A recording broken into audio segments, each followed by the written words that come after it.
우리 하나님 말씀 봉독합니다. 마가복음 16장 1절에서 8절인데 2절에서 4절까지만 봉독합니다. 자, 우리 교독합니다. 안식 후 첫날 매우 일찍이 해 돋을 때에 그 무덤으로 가며 돌을 주 다 같이 합니다. 눈을 들어본 즉 벌써 돌이 굴려져 있는데 그 돌이 심히 크더라. 아멘. 자, 오늘 그 말씀 속에서 우리가 기억을 해야 될 게 있어요. 안식일 지나고 막달라 마리아, 또 야고보의 어머니 마리아, 또 살로메가 또 나오죠. 그래서 예수님께 바르게 해서 향품을 사두었다가 안식 후 첫날 일찍이 해 돋을 때, 해 돋을 때면 상당히 이른 시간이겠죠. 해돋이가 보통 뭐 계절마다 다르지만은 한 5시 반, 6시 돼야 올라오겠죠. 빠르면 5시 전에도 올라오겠지만, 근데 그때 이제 가는 겁니다. 근데 근심거리가 있습니다. 하나가 뭡니까? 3절입니다. 무덤먼에서 돌을 굴려주리요, 이거예요. 누가 우리를 위하여. 예수님께서 어떤 근심을 하셨을까요? 자, 우리가 한번 기억할 것은 오늘 이 말씀 속에서 이 부활이라는 일들, 부활이 누가 하는 겁니까?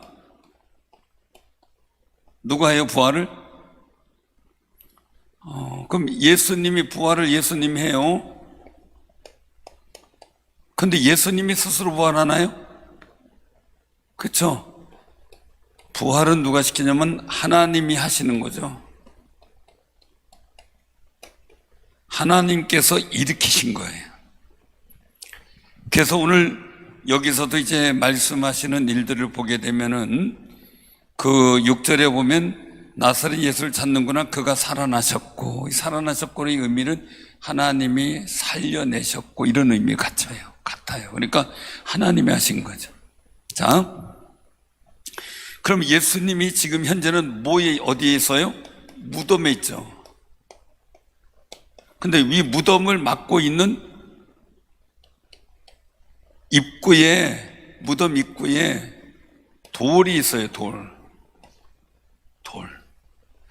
돌을 누가 치워줄까? 이럴 때 베드로가 어디 갔어요? 그쵸? 어떤 분이 푸념하더라고요. 뭘 하는데 짐을 무거운 거 옮겨야 되는데 남자들은 필요할 데 없다고. 근데 여자분들이 상당해요. 자, 남자분도 혼자 장롱 옮겨본 적 있어요, 없어요? 장롱 옮겨봤어요, 한번? 은희 씨는 장롱 옮겨봤어요, 혹시 혼자요? 없어요? 시망보 안수 집사님은요? 없어요? 그럼 송장로님은요?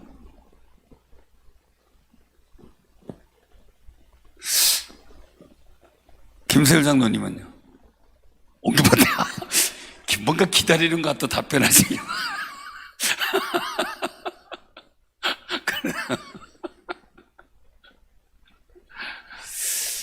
그렇구나. 옮겨보셨구나. 어떻게 혼자 하셨어요? 아니면 누가 했어요? 같이 했죠. 자, 물어볼게요. 우리 여권사님들, 집사님들 중에 나 혼자 장롱 다 옮겨본 적 있다. 왜 이렇게 많아요? 아마 숙소에서 못 들었지 다 들 거예요. 제 아내도 들고 다 들어요. 박영수 집사님은요? 없어요. 박은희 권사님도 한번 옮겼을 것 같은데. 같이 해요? 어느 날 가보면 막 장로 이렇게 가 있고 막 그런 건 못 느껴요? 그런 걸 느끼게 돼요. 방법이 있다네, 또. 남자들도 혼자 하기 힘든데 그걸 막 옮겨놓고 그러길래 대단하다 그랬습니다. 대단하다. 누가 해줄까? 베드로도 없고 야고보 안드레도 없고 그죠? 요한도 없고 아무도 없는 거예요. 그러니까 누가 해줄까 걱정하죠. 그리고 꼭 기억하시기 바랍니다. 이들이 생각하는 일들 속에 부활에 대한 믿음은 없었지만 말이에요, 이 무덤의 문제 속에서 나타나는 일들이 있는데 입구가 막힌 거예요.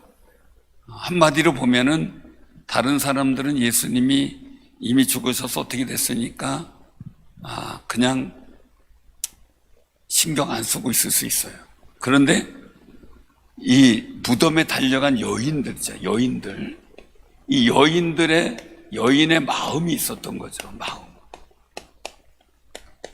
이 마음이 어디를 끌려갔어요? 무덤을 가게 됐는데 자기도 모르게 부활의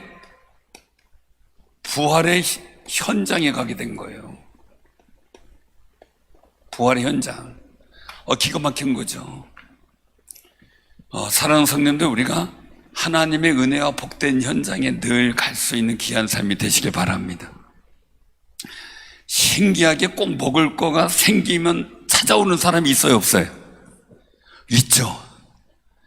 신기하게 그 누구를 위한 건지 모르겠어요. 그 오는 사람을 위해서 준비된 걸 거예요? 우리를 위해서 준비된 건데 그분이 온 걸까요? 예?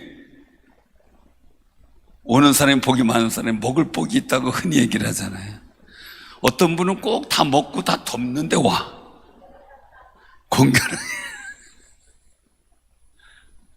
어떤 분들은 꼭 먹기 시작할 때 기도 끝나면 나타나는 분이 있고, 어떤 분은 먹기 이제 막 먹으려고 막 준비하는데 이제 오시는 분이 있고, 각기 다르지만 어쨌든 간에 그분의 마음에는 뭔가 먹을 걸 위해서 기도했을 것 같아요.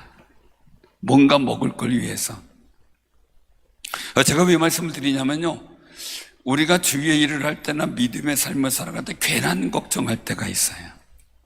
이거 어떻게 하면 좋을까? 안 해주면 어떻게 될까? 뭐 할까? 괜한 걱정. 우리 한번 옆에 분들한테 인사 나눠서 괜한 걱정 버립시다. 우리가 한마디 할 수 있는 건 뭐예요?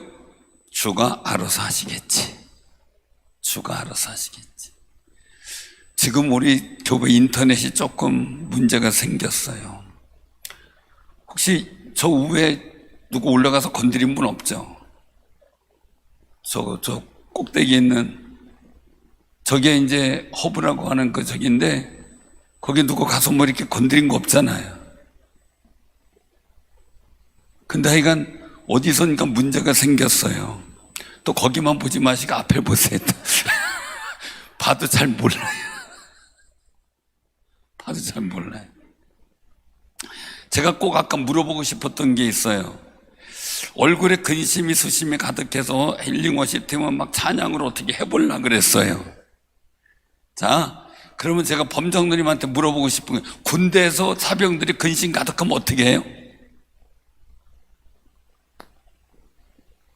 가만히 내비둬요? 제가 있을 때는 인상 안 좋으면 확 굴려버렸어요. 나와! 그래가지고 싹 굴려버리고 나면 조금 낫대.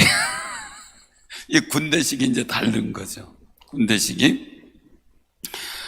우리의 그 생활의 일들 속에서 늘상 보여지게 되는 일들, 어떻게 하면은 부활의 현장에 갈 수 있을까가 아니었어요. 우연히 예수님 시신의 발을 향유 뭐 이런 거 준비해가지고 갔는데, 그들이 말씀을 믿고 간 건 아니에요. 그런데 부활의 현장에 간 거죠. 그리고 돌을 누가 굴려주리요 그랬는데 가봤더니 어떻게 돼요? 벌써 돌이 우르르 굴러버렸어요. 옆으로. 하나님이 예비해 놓으신 일들을 우리가 못 볼 때가 많아요. 그게 믿음의 마음이 준비가 안 되면. 근데 믿음의 마음이 준비되면 그 역사를 보는데, 이스라엘 민족이 제가 늘 말씀드린 가나안 땅 들어갔으면 그냥 오부지리로 다 얻는 거예요. 그런데 뭔가 했어요? 괜한 걱정했어요.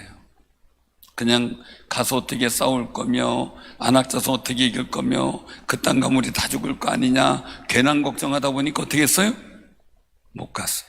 자, 그럼 여기서 한번 생각해 보자고요. 이 여인들이 장롱을 옮길 줄 몰라도 이 돌은 힘든 거예요. 돌은 저들이 보면서 장롱 제가 한번 움직여 봤는데요, 쉽지는 않아요. 그런데 여자 군사 집사님들은 기가 막히게 잘 옮기는 것 같아요. 보니까 보기에는 호리호리해서 연약해서 못 옮길 것 같은 분들이 또 잘해요. 강원영 집사님도 해보셨나요? 안 해봤어요? 강원희 성도님은요? 안 해보셨네. 그 자기 나름대로 노하우도 있지만 거기에 쓰는 힘이 따로 있나 봐요. 근데 아무리 그럴지라도 무덤 문은 못 열어요. 그럼 생각해 보는 거예요. 향품 바르러 가는데 무덤 문을 누가 열어주리요? 그러고 가요. 근데 가서 안 열렸으면 어떻게 해요? 열라고 했을까요? 근데 여기는 주로 얘기하는데 담요를 가져갔다는 얘기가 없어요. 뭐 장롱은 담요라도 받치고 끌뜨고 때리는 거 뭐 하지. 이건 그것도 안 되는 거잖아요. 그 제가 이 말씀 드리냐면요, 그냥 야 가봐야 그 돌면 거기 막혀 있고 병사들 지키는데 가봐야 뭐해, 가지 말자야, 소용없다야, 포기할 수 있었어요. 당연히 포기할 수 있었어요. 왜? 이치적으로 상식적으로 안 돼요. 그런데 이들은 갔다는 게 중요해요. 갔다는 거. 어떤 믿음의 어떤 일들을 하는데, 그런 일이 있었어요. 어떤 일을 하는데 대부분 다 얘기를 했어요. 가봐야 소용없고 해봐야 소용없다. 그래. 그래도 가보자. 가보고 나서 얘기를 해야지. 가보지도 않고 뭔 얘기를 하냐. 일단은 가보자. 되고는 안 되고는 나중에 하나님께 맡기는 거고 우리는 가는 수고는 하자. 그랬어요. 그랬더니 가는 수고를 했는데 좋은 결과를 얻었어요. 그때 얘기를 하는 거예요. 아이고, 안 왔으면 큰일 날 뻔했다. 야. 안 왔으면 큰일 날 뻔했다. 사랑하는 성도님들, 우리는 하나님께서 어떻게 하실는지 몰라요. 그런데 중요한 건 뭐예요? 내가 할 일은 하고 주님께 맡길 일은 주님께 맡기는 거예요. 그럼 여인들의 믿음 뭐예요? 부활하신 주님에 대한 생각은 없었어요. 단순히 그냥 향품을 갖고 예수님의 어떤 시신 처리하는 그 방법을 하려고 갔던 거고요. 그리고 나서 여기서 말씀하는 건 돌은 무덤문에서 돌을 굴려주려 누가 우리를 위해서, 이거예요. 그런데 그건 뭐예요? 그건 주께 맡기고 해요. 주께 맡기고. 그러니까 우리가 믿음의 삶 속에 괜한 걱정하지 말고 사시고요, 부활의 역사를 바라봤던 이 여인들의 믿음을 가지고 우리도 누가 굴려주려, 여기서 뭡니까? 굴려 있을 거야 라는 믿음도 있겠고, 뭔가 하나님께서 해주시겠지라는 기대감도 있고요. 그리고 또한 가면서 기도하겠죠. 주여 문을 굴려 주시옵소서. 기도했겠죠. 안 가면 기도도 안 하는 거예요. 안 가면 기도도 안 해요. 이왕 하나님께서 우리가 하실 일들 중에서 중요한 건 뭐냐면 우리가 기도하길 원하시는 거예요. 우리가 기도하길 원해요. 에이, 가봐야 소용없어. 뭐 목사님한테 기도받으면 뭔데, 그냥 말지 뭐. 말 수 있어요. 그런데 오며 가며 기도하는 게 크고요, 하나님께서 어떤 역사를 주실지 몰라요. 아무도 모르는데 오직 주만 아셔요. 우리가 부활의 이 믿음 속에서 그걸 발견하게 돼요. 두 번째 일들 속에서 보게 되면요, 여기서 말씀하시는 일들이에요. 그것은 뭐냐면, 자, 그 6절 한번 같이 한번 봉독해요. 자, 시작. 청년이 이르되 놀라지 말라. 너희가 십자가에 못 박히신 나사렛 예수를 찾는구나. 그가 살아나셨고 여기 계시지 아니하니 보라, 그를 두었던 곳이라. 아멘. 자, 예수님을 보라는데 예수님 봤어요? 못 봤어요? 무덤에 계신 줄 알았어요. 그 행동 반경이 분명한 분들이 있어요. 행동 반경이. 저쪽 창원 쪽에 집회 갔을 때 그분은 얘기를 하더라고요. 목사님, 저는 뻔합니다. 그래서 왜요? 그러면 직장, 아니면 교회, 아니면 집, 세 군데래. 그래가지고 아는 분들이 딱 찾아올 때 직장에서 나갔다. 그럼 집에 전화하는데 요새 휴대폰이 있고 그러니까 이제 그 당시에는 휴대폰이 잘 사용 안 될 때예요.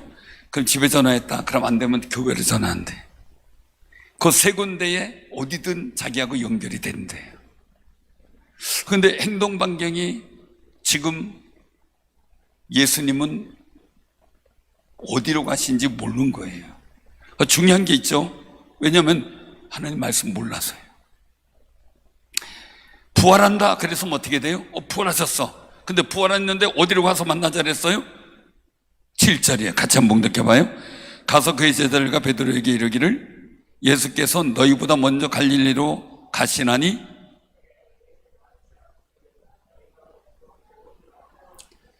자 14장 28절 한번 보세요. 14장 28절. 자 시작. 그러나 내가 살아난 후에 너희보다 먼저 갈릴리로 가리라. 아멘. 자 말했어요. 말씀했는데 어떻게 해요? 잘 안 듣죠? 요즘 여러분들 어때요? 저도 자꾸 생각은 개다리인데 제가 닭다리라 그랬대. 생각은 여러분들도 생각은 그런데 엉뚱한 말 나올 때 있죠? 그렇죠? 엉뚱한 말 나올 때 있어. 그런데 나는 이렇게 가만히 보면 똑같은 자리에서 서너 명이 똑같은 얘기를 들었어요. 그런데 같이 세 명이서 말하는 사람 빼고 세 명이서 얘기할 땐 이랬다 저랬다 말이 다 달라. 그렇죠? 희한하게 달라. 나이가 들수록 더 그래. 코로나 이후로 더 그래요. 그 신기한 거예요. 사랑하는 성도, 우리가 집중력이 떨어져서 그래요. 집중력이. 근데 제가 전에는 무슨 소리야? 난 똑바로 얘기했어. 이렇게 이제 얘기를 해요. 갑자기 메추리가 비둘기로 바뀌거나, 그래도 저 보은에 있는 어느 교회 집사님은 뱀이 생각이 안 나서 기도하다가 미꾸리처럼 지혜롭게 하옵소서 그렇게 기도했다. 뱀도 생각이 안 나는 거예요. 주여 주여 하다가. 우리가 다 실수를 할 수 있어요. 그런데 듣는 복은 있어야 돼요. 정확하게 주님 말씀을 듣는 복이 있어야 돼요. 만약에 예수님께서 어디로 가서 여기서 보니까 아니 계시는 보라 그들도 어떤 곳에서 여기 계시 않는다 그러면 딱 생각할 때 어딜 생각이나 갈릴리에서 만나자 그랬어. 이게 돼야 되잖아요.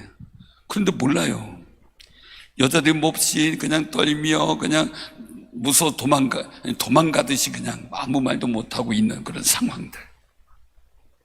오전에 본문 속에서 주신 건 뭐예요? 주님이 또 갈릴리에서 만나자라고 말씀을 하셨죠. 깨닫게 하셨죠. 하나님의 행동 반경을 우리가 어떻게 할 수 있을까요? 예수님 말씀하셨죠. 그 때와 시는 누구만 한다고요? 천사 다들도 모르고 아버지만 하신다. 그럼 우리 아버지 행동 반경을 알고 있어야 돼요. 그 아버지 행동 반경은 어디에 있을까요? 그렇죠. 말씀에 기록되어 있지. 하나님의 말씀에 기록되어 있으니까 그 말씀에 내가 집중했어야 되는데 여기 제자들과 여인들은 집중하지 못했던 거죠. 혹시 모르겠어요. 이 말씀할 때 제자들은 들었어도 이 여인들은 못 들을 수도 있겠죠. 그 자리에 없을 수도 있으니까. 그런데 중요한 건 우리가 갖춰야 될 것은 뭡니까? 주의 말씀에 집중해서 주님이 움직이심을 우리가 알고 있어야 된다는 거예요. 근데 그게 성경을 통해서 이루어지는 거죠. 성경을 통해서. 그래서 집집마다 이래 보면은 어떤 일들 속에서 서로의 약속하듯이 어떤 행동 반경이 이렇게 있는 경우가 있어요. 그런데 이제 중요한 거는요, 우리가 하나님의 행동 반경을 모르면 우리는 계속해서 인생의 곤고와 어려움을 당할 수밖에 없어요. 인생의 곤고 어려움. 이유는요, 다윗은 어디로 가든지 누가 함께 하셨어요? 자, 물어볼게요. 하나님 계신 곳에 다윗이 따라갔을까요? 다윗이 가는데 하나님이 따라가셨을까요? 다윗의 마음에 여호와는 나의 목자신 내게 부족함이 없다라고 하면서 어떤 상황이 사람들의 어떤 속과 것이 다른 사람들 모든 악인들 이런 말 안 따르고 죄인의 길에도 안 서고 오직 하나님 말씀을 죄하는 묵상을 그냥 즐거워한다 그랬어요. 그러니까 하나님 말씀에 집중하니까 어떻게 돼요? 자기도 모르게 행동하고 가는 곳이 하나님이 계신 곳이, 하나님 계신 곳, 거기에는 승리의 약속이 있는 곳이었어요. 그게 다른 거죠. 그러니까 우리가 이 부활의 역사 속에 우리가 앞으로 주님께서 다시 오실 그 재림의 현장에 있으려면 오늘 어떻게 해야 돼요? 주의 말씀에 집중할 수 있는 집중력이 있어야 돼요. 세상에 막 소리가 복잡하잖아요. 온갖 우리는 소음에 시달리고 있잖아요. 옛날보다 너무 시달리죠, 그죠? 오늘날 우리 사람들이 눈이 이렇게 안 좋아지는 일들이 여러 있는데 다 거의 막 안경 쓰는 게 많잖아요. 근데 그게 컴퓨터도 있지만 사실은 이 빛이 너무 박대요. 너무 박대요. 어떤 분이 저한테 제안을 하더라고요. 목사님, 교회는 좀 약간 어두컴컴한 게 조금 낫다고, 분위기가. 근데 당장 전등 몇 개 빼놓으면 어둡다고 당장 그럴 거예요, 그죠? 안 보인다고. 왜? 적응이 너무 잘 됐어. 그래도 약간 덜 밝은 게 좋대네, 은혜롭게. 맞나요? 하여간 저한테 얘기하는 분은 그렇게 얘기를 해가지고 그런가 보다 자꾸 울리나 했더니 이 팩이 켜져 있었네요. 그런가 보다 그랬더니 우리 살아가는 삶의 자리에서 나도 모르게 그냥 적응이 되고요, 소리도 나도 모르게 세상의 큰 소리에 적응이 돼 버렸어요. 게다가 보니까 진짜 중요한 소리를 잃어버려요. 가족의 소리 다 잃어버리고 주님의 말씀을 듣는 소리가 자꾸 잃어버려요. 그래서 앞으로는 교회에서도 아마 이 스피커로 안 하고 여러분들 귀 이어폰 다 꽂아주고 블루투스로 그냥 다 듣게 해야 되지 않을까 이 생각. 그래야 다른 소리 안 들리고 집중력이 되지 않을까, 그죠? 그 비행기 같은 데 타면은 이거 소리가 다른 사람 방해되니까 그 레시버 꽂고 혼자 듣잖아요. 그럼 딴 사람들이 하나도 안 들리거든요. 그러면 영화 보고 있는데 몰입도가 생기거든요. 너무 좋죠. 근데 제가 해본 얘기에 또 그렇게 하려나, 이렇게 하지 마시고 해본 얘기. 다만 중요한 게 뭡니까? 우리는 소란한 데 살고 있지만 사람마다 관심 있고 그리고 또한 애착이 있는데 집중하게 돼 있어요. 아무리 막 그냥 어린이 대공원 가서 막 애들이 제잘제잘거리고 떠드는데 내 아이 목소리는 듣더라고요. 그거 듣더라고요. 아무리 복잡한 데서 있어도 엄마 아빠 목소리는 듣더라고요. 이유는 뭡니까?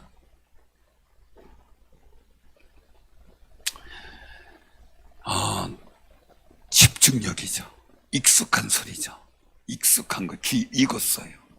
그러니까 우리는 하나님 말씀이 귀에 익어야 돼요. 그래서 주님이 계신 곳에 나도 가도록, 나도 모르게 글로 가는 거예요. 그런데 우리가 잘못되면 어떻게 돼요? 나도 모르게 가는데 사기꾼 만나고 나도 모르게 가는데 강도 만나는 거예요. 우리가 기도해야 되겠죠. 우리 삶의 자리에 늘 주님과 동행하고 악한 길은 피해가고 보호받는 삶이 되게 해달라고 기도하는 아름다운 삶이 되시길 바랍니다. 그리고 오늘 여기서 말씀하고 있는 거예요. 11절입니다. 같이 한번 봉독합니다. 자, 시작. 그들은 예수께서 살아나셨다는 것과 마리아에게 보이셨다는 것을 듣고도 믿지 아니하니라. 아멘. 왜 그럴까요? 듣고도 안 믿어요. 그럴 수도 있지 뭐. 첫째, 전하는 자에게 신뢰가 없어요. 전하는 자에게 신뢰가 없어요. 두 번째, 상식 박해일이에요. 상식 박해일. 바울 같은 경우는 달라요. 예수님 부활에 대한 철저한 믿음이 있어요. 왜요? 바리새인 자체는 부활을 믿는 사람들이었기 때문에. 근데 이 제자들은 그런 부활에 대해서 무리한이었는지 아니면 그것에 대해서 확신이 없었던 사람이든지 그렇겠죠. 그렇다면 중요한 게 우리에게 있어요. 우리는 하나님의 역사는 자꾸 듣는 데서 복이 있다고 하는데 그리스도의 말씀을 듣는 데서 믿음이 생긴다고 하는데, 내가 이 말씀을 듣고도 믿지 않는 일이 생긴다면, 이건 참 안타까운 일이에요. 부활의 소식을 듣고도 믿지 않는 일이 생긴다면, 그래서 우리가 꼭 기억하시길 바랍니다. 상황과 여건에 상관이 없어요. 내 마음속에 믿음을 준비하지 않으면 복 있는 소리도 안 들려요. 주님이 부활하셨다는 소리도 허탄한 소리를 듣고 믿어지지가 않아요. 그래서 우리가 하나님 말씀을 보면서 그 말씀 한 절 한 절이 내게 믿어지는 훈련을 해야 돼. 하나님 말씀이 분명하게 믿어지면요, 주변에 어떤 사단의 유혹이 와도 물리칠 수 있어요. 아담과 하와가 그렇게 하나님 말씀에 분명한 믿음이 있었다면 마귀의 소리가 들리질 않았을 거예요. 왜냐하면 예수님이 40일 금식 후에도 마귀 사단이 와가지고 돌이 떡덩이가 되게 하라, 높은 데서 떨어져 봐라, 나한테 절해봐라, 수많은 얘기를 해도 주의 말씀으로 그대로 물리치시고 고백하셨어요. 그게 다른 거예요. 사랑하는 성도님들, 우리의 마음속에는요, 하나님의 거룩한 말씀이 자꾸 믿어지는 믿음의 훈련이 있어야 돼요. 그러면 그 다음에 어둠의 영적 역사가 문제가 안 돼. 만약에 하와가 그런 훈련이 됐다면 뱀을 만나서 얘기할 때 어떻게 했을까요? 여러분들 같으면 어떻게 했을까요? 아까 박은희 권사님은 저거 때려잡아서 우리 서장로님 몸보신 시켜야 되겠다 이럴지도 모르겠죠. 도망갔을까요? 어때요? 여러분들 같으면 어떨까요? 아마 영적으로 충만했다면, 하나님 말씀에 대한 믿음이 확실한 일이 있었다면 뱀하고 얘기도 안 했겠지만 물리쳤겠죠. 그런데 죽을까 하노라 의심했어요. 믿음의 확신이 없었어요. 그래서 뱀의 유혹에 넘어가요. 제자들이 부활에 대한 확신이 없었어요. 그러니까 어떻게 해요? 듣고도 보고도 믿지 않아요. 그게 문제죠. 사랑하는 성도, 우리가요, 보고 듣고 믿음이 생기는 역사가 있길 바랍니다. 그럴 때 부활의 현장이 있죠. 그런 아름다운 역사를 통해서 여러분들의 삶이요, 준비된 사람, 주님의 행동 반경 속에 주님 따라가는 아름다운 지혜로는 여러분들도 모르게 했더니 부활의 현장이고, 여러분들도 말씀 따라갔더니 주님 계신 곳이고, 그저 하나님 말씀이 듣고도 보고도 믿어지고 감사되고, 그리고 또한 충만한 아름답고 복 있는 부활의 신앙이 되기를 주님의 이름으로 축원합니다. 아멘.